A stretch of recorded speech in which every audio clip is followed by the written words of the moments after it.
in the world.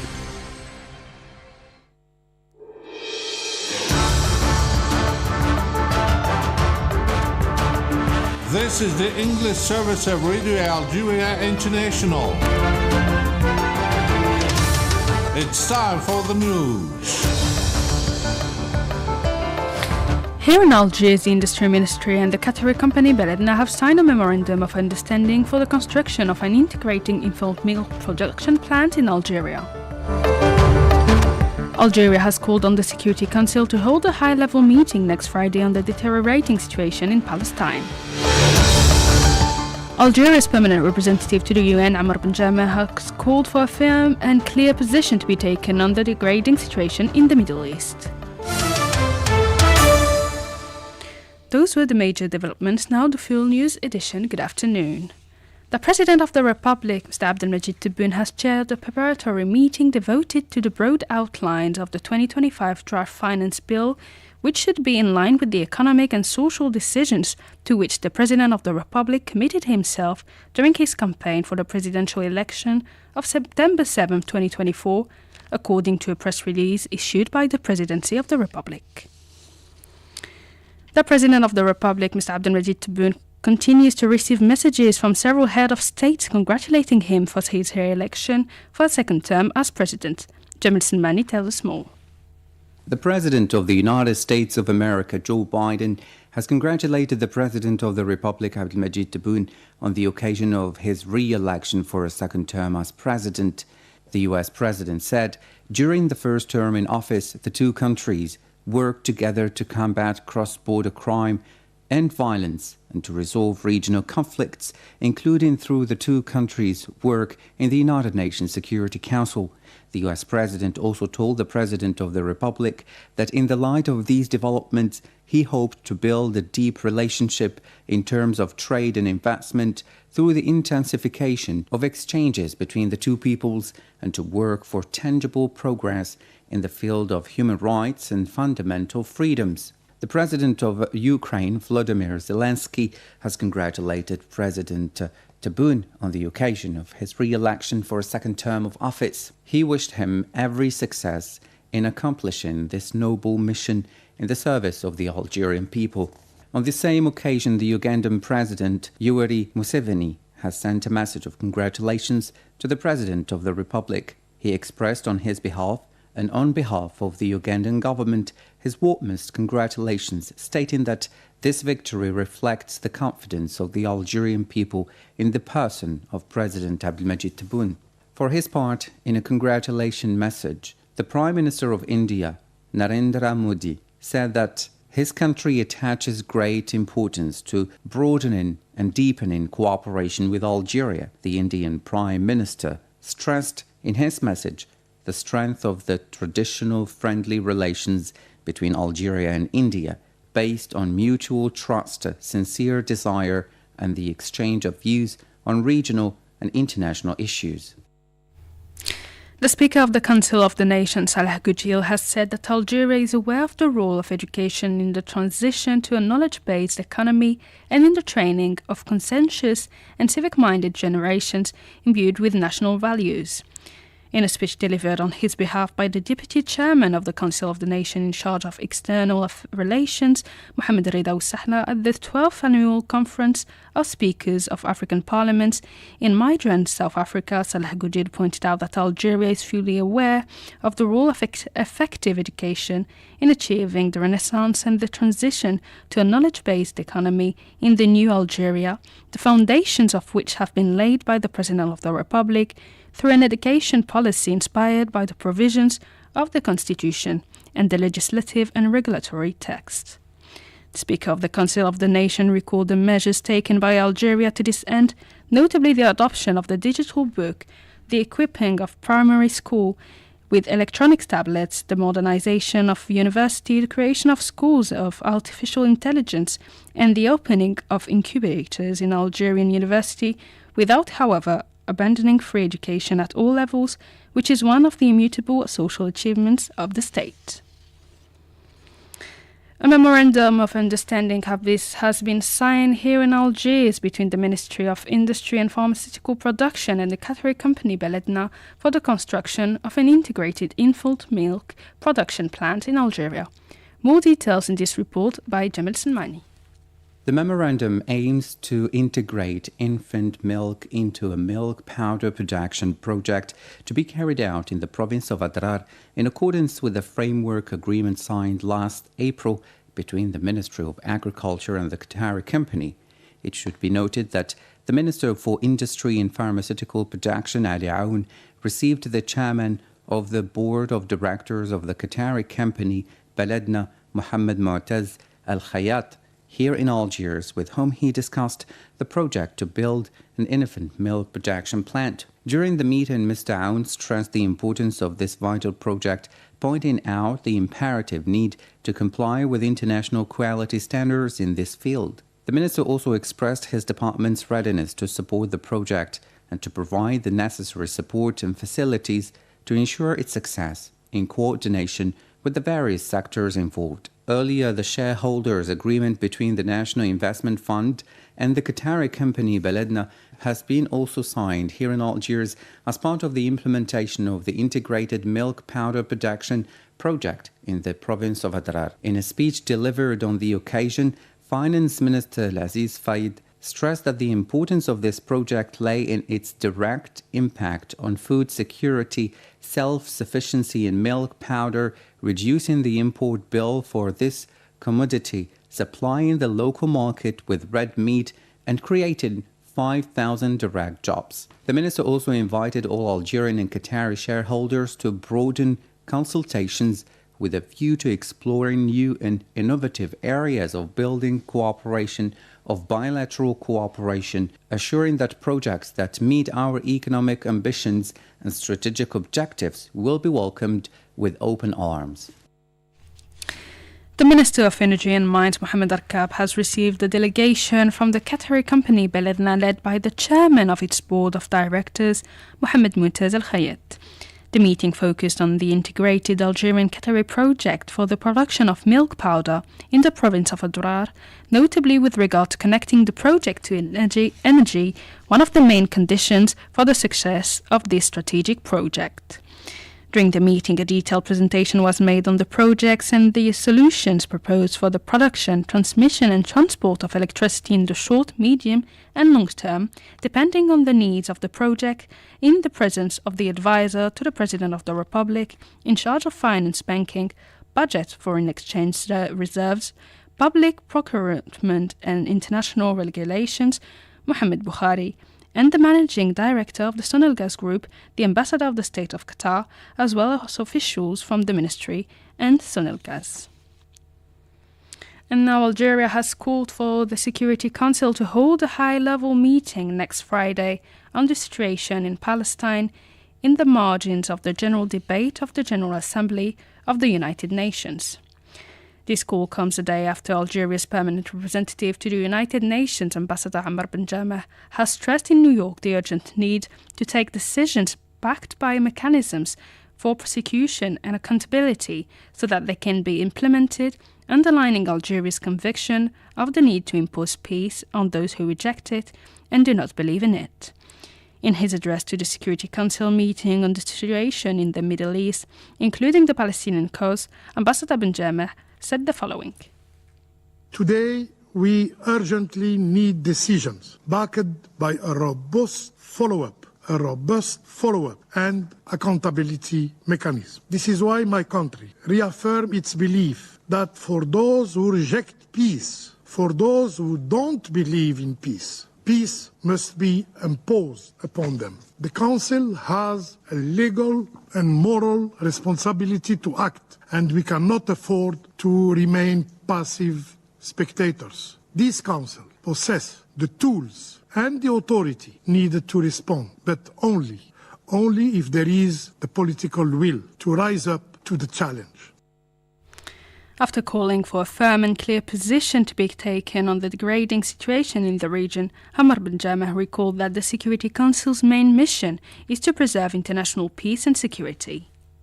Today, we are called upon to take a serious and clear stand against the deteriorating situation in the region. The primary task of this very council is the maintenance of international peace and security. This cannot be achieved through fleeting words, eloquently delivered before the cameras. The gravity of the situation in the Middle East requires more than rhetoric. It demands decisive and swift action. Everyone under this roof must recognize that the region is on the edge of an abyss or a precipice, as you have stated, Mr. President.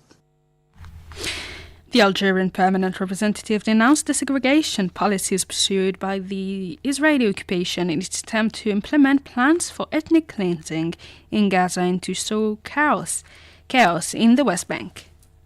The Israeli occupying power continues its apartheid policies, relentlessly pursuing plans for ethnic cleansing in Gaza and pushing the West Bank to the brink of chaos. The occupying power is also creating new fait accompli on the ground. This year alone, we have witnessed unprecedented level of settlement, of expansion, of annexation of land. It is evident that Resolution 2334 has had no tangible impact. The Israeli occupiers act with impunity as if operating in a lawless jungle. It continues to renege on previous agreement and consistently violate international law. International law, the very foundation of civilized society. Hamar Benjama expressed his indignation at the impunity enjoyed by the Zionist occupier, its reneging on the previous agreements and its violations of international law, which is the basis of the establishment of civilized societies. The ambassador referred to the advisory opinion of the International Court of Justice of July 19th addressed to the UN General Assembly and to the Security Council, stipulating that the modalities for putting an end to the illegal Zionist presence in the occupied Palestinian territories is a matter for the General Assembly and the Security Council to address. The advisory opinion of the International Court of Justice, delivered on July the 19th of this year, is addressed to the General Assembly and to this Council alike. The Court stated that the precise modalities for ending Israel's unlawful presence in the occupied Palestinian territory are matters for both the General Assembly and the Security Council to address. The General Assembly has already heeded this call by adopting just yesterday, a resolution. Will this Council remain deaf to the demand of the Court? Will it continue to disregard the principle that underpin the United Nations? What will remain to the Council if it does not respond to the order of its highest judicial body? Algeria's representative also referred to the critical situation in the occupied Palestinian territories as briefed by Tor Wensland, the UN Special Coordinator for the Middle East peace process, highlighting the terrorism faced by Palestinians, including children, deploring the double standard and the disregard for the lives of Palestinians against the backdrop of abhorrent racism that the international community has repeatedly condemned. He insisted that the lives of Palestinians matter and that principles and human rights, it seems, have become the privilege of some to the detriment of others. At least 14 Palestinians were killed and several others injured today, including women and children, in new raids by Zionist occupation army on several areas of Gaza on the 315th day of the Zionist genocidal aggression on the defenseless population of the Gaza Strip. At least 8 Palestinians were killed and many others were wounded in a strike by the Zionist occupation army on a house in the Nusayrat refugee camp in central Gaza, adding that 6 other Palestinians were killed in another strike by the Zionist army aircraft targeting the homes of the Abu al-Hatal al-Ziyada families near Municipal Park in the city of Gaza. You're still listening to Radio Algeria International, and the United Nations Office for the Coordination of Humanitarian Affairs, OCHA, has said that at least 82 Palestinian families have been displaced after deadly raids by Zionist occupation forces on the towns of Tulkarem and Tubas in the occupied West Bank. More on this topic with Said Wazi. The UN Office for the Coordination of Humanitarian Affairs, OCHA, said that Zionist occupation forces damaged 660 homes in their large-scale aggression, leaving 82 Palestinian families or 360 people taking shelter in the streets. The UN organization also warned that the school year was subjected to major challenges, with 58 schools at risk of demolition and 782,000 pupils are affected by Zionist restrictions on movement and by the rising violence of settlers from illegal settlements against Palestinian villagers. The massive attacks by settlers are part of the Zionist entity's main objective, which is to force Palestinians to leave their land and homes. The recent incursions into the West Bank, the most intense since 2002, have resulted in the martyrdom of dozens of Palestinians, according to the Palestinian Ministry of Health. These attacks are part of a wider context of violence which has escalated sharply since the start of the Zionist genocidal war on the Gaza Strip on 7 October 2023. More than 703 Palestinians have been murdered in the occupied West Bank since October 2023. The UN Secretary-General spokesman Stéphane Dujarric has said that the UN Secretary-General and his team were closely monitoring developments in Lebanon, the target of explosions via cyber attacks blamed on the Israeli occupation. During the daily press briefing, he said that the UN Special Coordinator for Lebanon had been in constant contact with all the actors concerned to call for restraint and calm. Our Special Coordinator for Lebanon, Janine Hennis-Plasschaert, has been in constant contact with all concerned actors to urge for restraint and calm, as well as to support diplomatic efforts to end this cycle of violence urgently. We continue to urge the parties to recommit to the full implementation of Security Council Resolution 1701 and return to a cessation of hostilities to restore stability.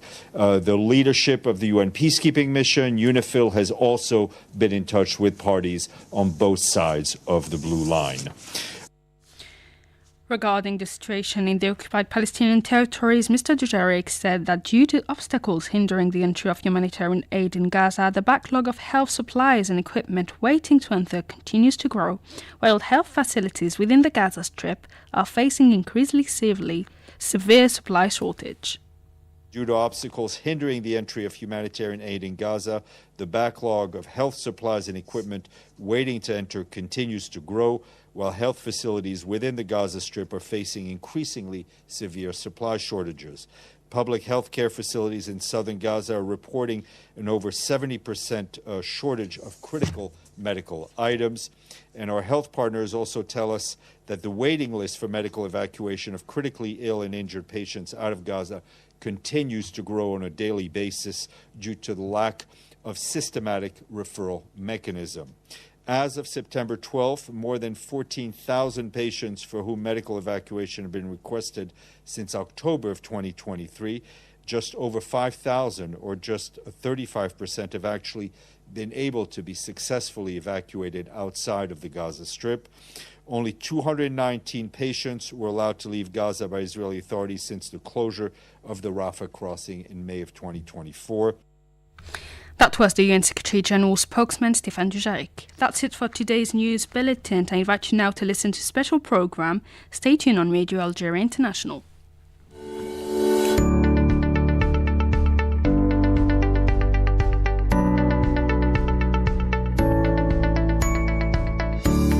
Welcome to your weekly program, Destination Algeria. I'm Jamel Semeni.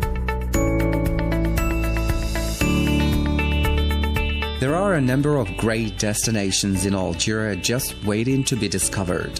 A curious mixture of cultures and influences, Algeria has something interesting to see in just about every city. The country is also the first largest on the African continent, so you can be sure that there are plenty of towns and cities to visit. Let's visit Algeria's fascinating destinations, you and I, together.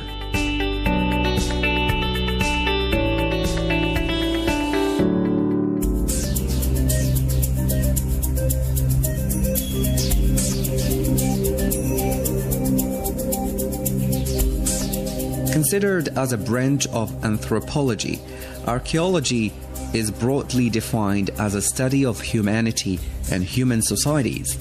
Archaeologists put in a lot of time and effort uncovering relics of the past that either prove and extend what is already known about the development of societies in various countries, or in revealing aspects of human history that have previously not been known. Algeria is a treasure trove of evidence indicating human occupation of this North African region, going back to the Paleolithic and Neolithic eras. Archaeological discoveries of note include a significant number of megalithic monuments in the Great Atlas region and Meshrasfa Peninsula of Algeria, not too far from Jelfa and Tiaret.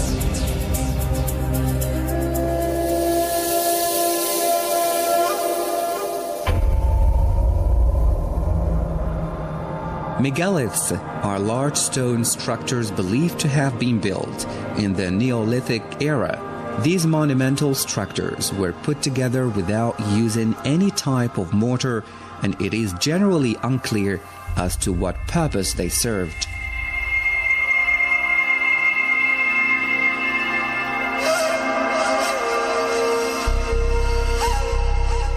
Stonehenge in the United Kingdom is readily recognized as being the most famous example of megaliths.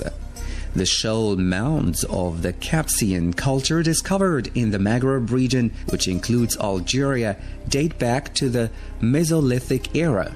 The manner in which the Capsians buried